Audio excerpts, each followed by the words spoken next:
But they didn't care about that. It wasn't about what was going to happen to my children. They don't care because it's not their children. It's my children. So they don't have to see the effects. But one day, you know. Well, let's talk about the effects. Not only on the children, but on the parents.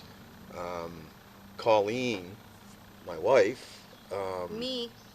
her, um, has been slowly losing hope. You know, little by little, I've seen it drain out of her. And the Well, only 5 thing, years is a long time.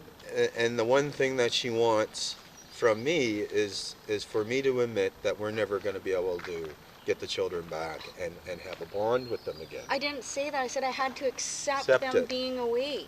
That's right, but isn't that like just, you know, That's not cutting off a giving up. limb? What I'm saying is I have to accept that I can't change the fact that I won't be the mother that I wanted to be. I don't get to get those 5 years back. I don't get to take my little ones to the park, my 6 and 7 and 8-year-old and 11 and 12-year-old or however old they were then. I don't get to have those years. I don't get bedtime stories. I don't get to tuck them in and kiss them on the head. They don't even like it. If I start to come towards them to hug them, they're shy away, you know, because they don't know me anymore.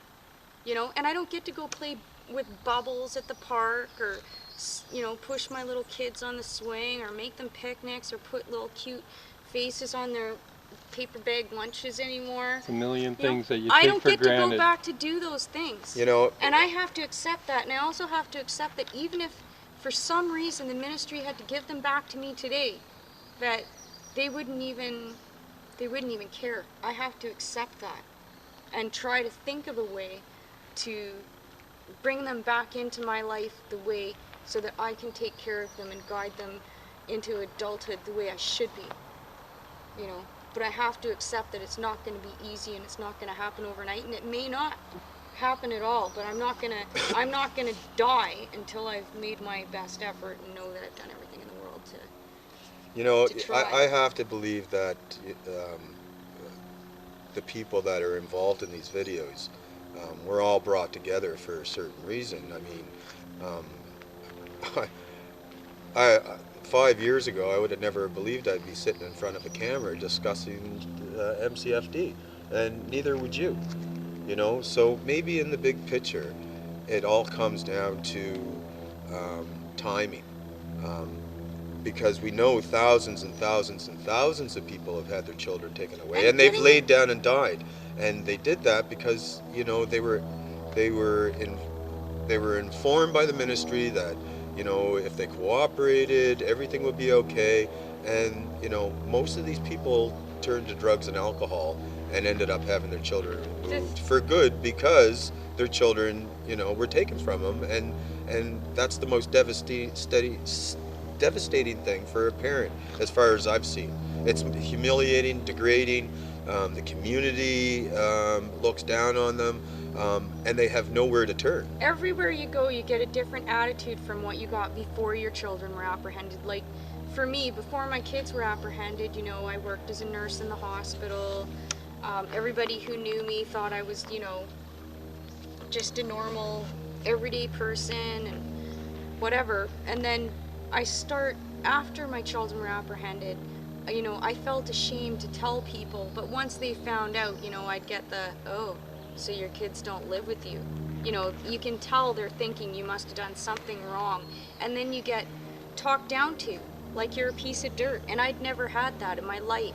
You know, like most people talk to you with a particular level of respect, you know. But after you've had your kids apprehended, it's almost like you're, you know, scum of the earth. And it's, you know, dealing with that.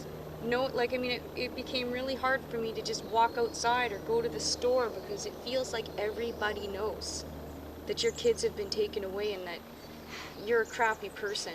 Or, you know, Everyone does know because the ministry workers have gone around to your neighborhood and talked to all your neighbors. Yeah, but that's not exactly true, because we don't live in the exact same neighborhood now. We don't live in the same neighborhood, but I still feel the same way. She still feels the same way. But because I don't have my kids with me. But I feel so naked 5 years later, them. we have gathered so much information that now that when we talk to people about that, they understand. Because we're talking to professionals, we're talking to regular people we're trying to communicate at a level that everybody can understand that this is not a good thing. No, it's not going to be a good outcome. We already know that. There's so much material and reports and statistics. We know that if we keep going this way, that we're going to have even a bigger problem in 5 or 10 years. Oh, yeah. And so now the problem is how to get everybody to come together and say, okay, how to fix this. Part of the problem also is, getting other people to understand that, to say, because like one person said, I tried telling people about what the Ministry of Children and Families are doing, and I have no credibility because, they investigated me. Well, we need people to understand that we are, there are people out there who've been criminally charged, or people who have, literally, there are people whose children need protection, but then there's a whole group of us, and who knows how many of us, but there's many who need the support of other credible people to bring our cases about, and to help, Repair the damage. Because once we get strong enough, ourselves, and start getting our own kids back, maybe we can start working on fixing the child protection system so that this doesn't happen, because it could happen in your family, anybody's family. And not and only down that, the line it'll start happening in a lot more families, because, if these 80% who don't graduate end up becoming drug dealers and end up becoming, income assistance. 80% of foster children, you mean? 80% of the foster children who do not graduate, well, where are they going to go for money? They're Well, look a at lot the of them are statistics. hanging out in the streets anyways, and the ministry will admit that. They What did know your that kids say? there's 14 and 13-year-old Tell them foster what your kids care. said. Tell them what your kids said they were going to do for money. We took my two sons out for dinner, one of the 2 times that we saw them in the last 2 years, and they were acting so crazy that the people at the table next to us actually asked to be moved. And just after that, my younger son said to me, well, I think that, growing dope for a living is the way that I want to go, because it's a good, easy way to make money. Grow-ups. Grow-ups, yeah. And where does a 13-year-old get grow-ups from? His daddy? Oh, man. Woo! Yeah. Yeah. But I mean, that kind of thing coming out of his mouth, and after just, hearing something like that and hearing him say that it's not okay to, give money to homeless people, remember that? It's like, holy cow, like, where are you learning this stuff? Like, I have the right as a parent to teach my children what I want to teach them. And, I mean, I've been stripped of that right without being stripped, technically, of my legal right as a parent. But you'd never know I had any legal right. Some of us don't even have legal rights anymore. But I'm supposed to, and if I showed up at the kids' school, I show up at the school to see my daughter, and the teacher says, oh, you don't have to go talk to your mom if it's not comfortable for you.